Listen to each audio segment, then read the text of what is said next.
Movie की starting में एक छोटी बच्ची को दिखाते हैं जिसका नाम एन होता है।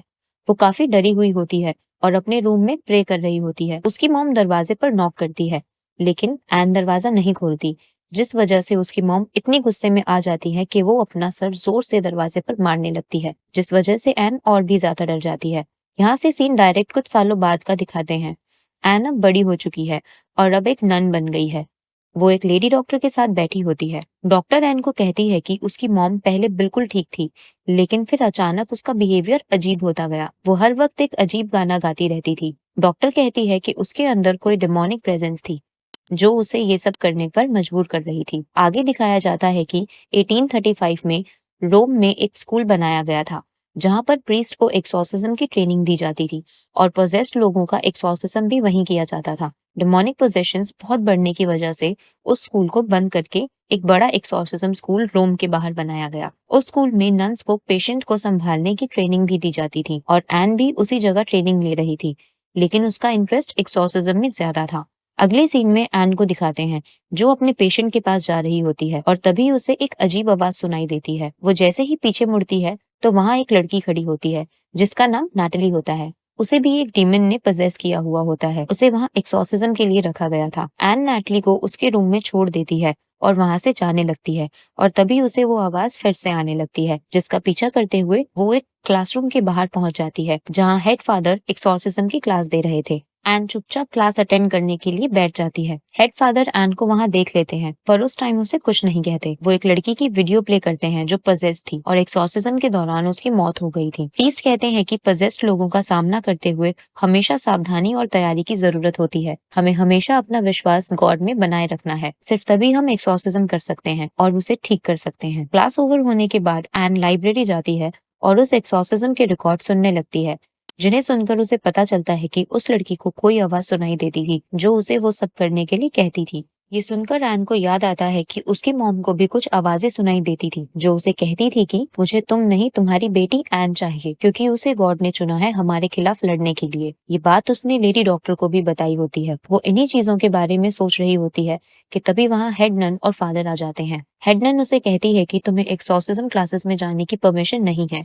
एन इसका रीजन पूछती है, लेकिन हेड नन उसे कहती है कि जो भी हो, तुम्हें वहाँ नहीं जाना। उसके बाद एन वहाँ से चली जाती है। हेड फादर कहते हैं कि अगर वो सीखना चाहती है तो सीखने दो, लेकिन हेड नन कहती है कि एक्सॉर्सिज्म सीखने से उसके लिए खतरे बढ़ जाएंगे। मैं उसे प्रोटेक्ट करना चाहती हूँ। दूसरी तरफ एन एक पेशेंट को क्लीन कर रही होती है जो अचानक से उस पर हमला कर देता है और फिर बेहोश हो जाता है। बाद में हेड नन और फादर इस इंसिडेंट पर अपने सीनियर प्रीस्ट से बात करते हैं। वो कहते हैं कि एन पर कोई डीमन की नजर है जिसकी वजह से उसके साथ ये सब हुआ। हेड नन एन को वापस चर्च भेजने के लिए कहती है, लेकिन हेड फादर कहते हैं कि जगह बदलने से डीमन उसका पीछा करना नहीं छोड़ेगा। वो प्रीस्ट को कहते हैं कि मैं एन को एक्सॉर्सिज्म सिखाना चाहता हूँ। नन इस बात से अग्री नहीं करती और कहती है कि ये हमारे रूल्स के अगेंस्ट है। हेड फादर कहते हैं कि मुझे फील होता है कि एन का एक बहुत अलग रिश्ता है, जिस पर नन कहती है कि हम सभी का गॉड से एक अलग रिश्ता है। इसके जवाब में फादर कहते हैं कि एन का रिश्ता गॉड से नहीं बल्कि डीमन से है। Next day Ann exorcism class attend करती है। क्लास के बाद हेड फादर सभी फादर्स और एन को पेशेंट्स के वार्ड में ले जाते हैं जहां नाटली होती है। हेड फादर बताते हैं कि नाटली की हालत बहुत बिगड़ चुकी है और उसका एक्सॉर्सिज्म करना बहुत जरूरी है। एक्सॉर्सिज्म करने के लिए 2 फादर्स आगे आते हैं। हेड फादर उन्हें बताते हैं कि जिस डीमन का सामना तुम करने जा रहे हो वो बहुत ही खतरनाक है।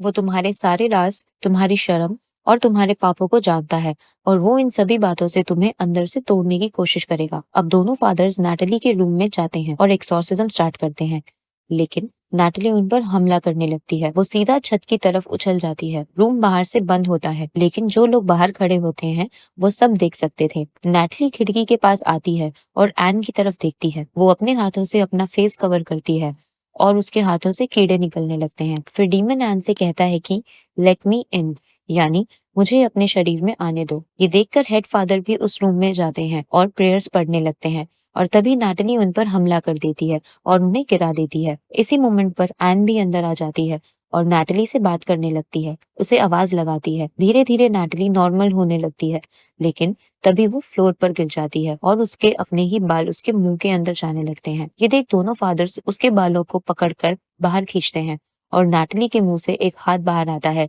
जो उन बालों को अंदर खींच रहा था। हेड फादर और एन मिलकर प्रेयर पढ़ने लगते हैं और नैटली नॉर्मल हो जाती है। इसके बाद सीन शिफ्ट होता है रात में, जहाँ एन एक डरावना सपना देखती है जिसमें उसकी माँ उसे मारने की कोशिश कर रही होती है। अगले दिन एन नैटली के पास जाके पूछती है कि वो अब कैसा फील कर रही है। नैटली अभी भी डरी हुई थी।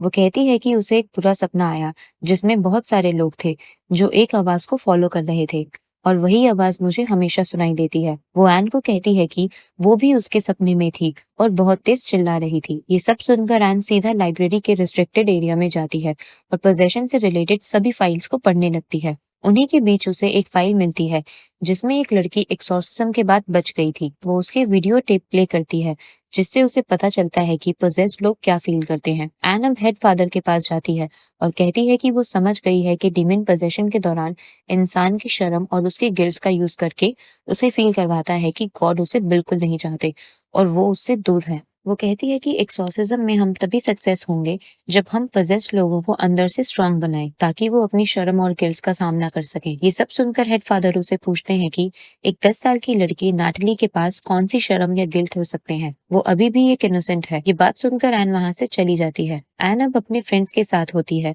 और उन्हें बताती है कि 15 साल की एज में वो प्रेग्नेंट हो गई थी और उसने एक लड़की को बर्थ दिया था, लेकिन उसका कोई घर ना होने की वजह से उसने अपनी बेटी को फॉस्टर होम में दे दिया था ताकि उसका अच्छे से ध्यान रखा जा सके। वो कहती है कि उसने अपनी बेटी को एक क्रॉस लॉकेट दिया था और उसी के बाद से ही एन भी नन बन चुकी थी। थोड़ी देर बातें करने के बाद वो दोनों अपने अपने घर चले जाते हैं। एन मिरर के सामने कॉम कर रही होती है। अचानक उसकी आंखों में दर्द होने लगता है। वो देखती है कि उसकी आंख में बाल है। वो उसको निकालने की कोशिश करती है तो देखती है कि वो उसकी आईबॉल के अंदर से निकल रहा है और उसी टाइम उसके पीछे एक लेडी की शैडो दिखती है जो अचानक गायब हो जाती है। अगले दिन एन से मिलने लेडी डॉक्टर आती है जो उसे बताती है कि नैटली अब ठीक हो गई है और उसे रिलीज कर दिया गया है। ये सुनकर एन काफी खुश हो जाती है। वो सोचती है कि अब सब ठीक हो गया है, लेकिन कुछ ही देर बाद उसका एक फ्रेंड उससे मिलने आता है और उसे बताता है कि नैटली फिर से पोजेस्ड हो गई है और बहुत ज्यादा वायलेंट हो गई है। उसने 3 लोगों को मार दिया है। वो एन को एक क्रॉस लॉकेट देता है जो नैटली ने उसे देने को कहा था। लॉकेट देखकर एन को समझ आता है कि नैटली उसी की बेटी है क्योंकि ये वही लॉकेट था जो उसने अपनी बेटी को दिया था। एन समझ जाती है कि डीमन ने नैटली को उस तक पहुंचने के लिए चुना है। दूसरी तरफ नैटली को दिखाते हैं जिसे रिस्ट्रिक्टेड एरिया में रखा गया है ताकि वो और लोगों की जान ना ले सके। वहाँ 3 प्रीस्ट होते हैं जो उस पर एक्सॉर्सिज्म कर रहे होते हैं और तभी वहाँ एन और उसका फ्रेंड आ जाते हैं। एन के आने पर डीमन अपनी पूरी पावर्स का यूज करना स्टार्ट कर देता है। वो उन तीनों प्रीस्ट पर अटैक करता है और उन्हें मार देता है। एन नैटली के पास जाती है और उससे बात करने की कोशिश करती है, लेकिन डीमन उसकी आवाज में बोल रहा होता है। डीमन एन से कहता है कि तुमने अपनी बेटी को क्यों छोड़ दिया? मैं अब तुम्हें मारने से पहले तुम्हारी बेटी को मारूंगा। एन नैटली को बचाने के लिए डीमन को अपने अंदर आने के लिए कहती है। अगले पल डीमन एन के अंदर चला जाता है और उसे पोजेस्ड कर लेता है। ये देखकर एन का फ्रेंड नैटली को वहां से लेकर भागता है, लेकिन डीमन सभी गेट्स को बंद कर देता है। वो नैटली को बहुत मुश्किल से एक छोटी सी जगह से बाहर भेजता है और कहता है कि तुम ऐसी जगह छुप जाओ जहाँ डीमन तुम्हें ना ढूंढ पाए। नैटली जाकर होली वाटर के कुएं के पास छुप जाती है, लेकिन एन उसे ढूंढ लेती है और उसे मारने के लिए उसी कुएं में फेंकने की कोशिश करती है। एन अंदर से उस डीमन से लड़ रही होती है, जिस वजह से डीमन उस पर पूरा कंट्रोल नहीं कर पाता। अब एन डीमन से लड़ना शुरू करती है और नैटली को छोड़ देती है। वो धीरे धीरे क्रॉस लॉकेट को अपने सर पर लगाती है और होली वाटर में कूद जाती है। होली वाटर और क्रॉस की पावर की वजह से डीमन एन की बॉडी से निकल जाता है और सब कुछ नॉर्मल हो जाता है। नेक्स्ट सीन में एन को हॉस्पिटल में दिखाते हैं जहाँ नैटली उससे मिलने आती है। एन उसे नहीं बताती कि वो ही उसकी रियल मदर है। नैटली एन को थैंक यू बोलती है और वहां से चली जाती है। सभी लोग बहुत खुश होते हैं क्योंकि अब सब नॉर्मल हो गया था। सीनियर प्रीस्ट एन को कहते हैं कि अब वो प्रॉपर एक्सॉर्सिज्म सीख सकती है और लोगों की हेल्प कर सकती है। एन काफी खुश होती है। हेड फादर भी उसकी बहुत तारीफ करते हैं और साथ ही उसे चेतावनी देते हैं कि अब जब तुमने डीमन को पहचान लिया है तो वो भी तुम्हें जान गया है। एन अब आगे एक्सॉर्सिज्म की पढ़ाई के लिए वहां से निकल जाती है। वो कार में होती है और देखती है कि बाहर एक लेडी उसे घूर रही है। तभी अचानक कार ड्राइवर पोजेस्ड हो जाता है। एन अपनी क्रॉस उठाती है और उन्हें रोकने के लिए तैयार हो जाती है और फिर पोजेस्ड लोग उस पर अटैक कर देते हैं और इसी के साथ मूवी एंड हो जाती है। अगर आपको हमारी वीडियो पसंद आई तो उसे लाइक जरूर करें और ऐसे ही अमेजिंग मूवीज के एक्सप्लेनेशन के लिए हमारे चैनल को सब्सक्राइब करें। Thanks for watching.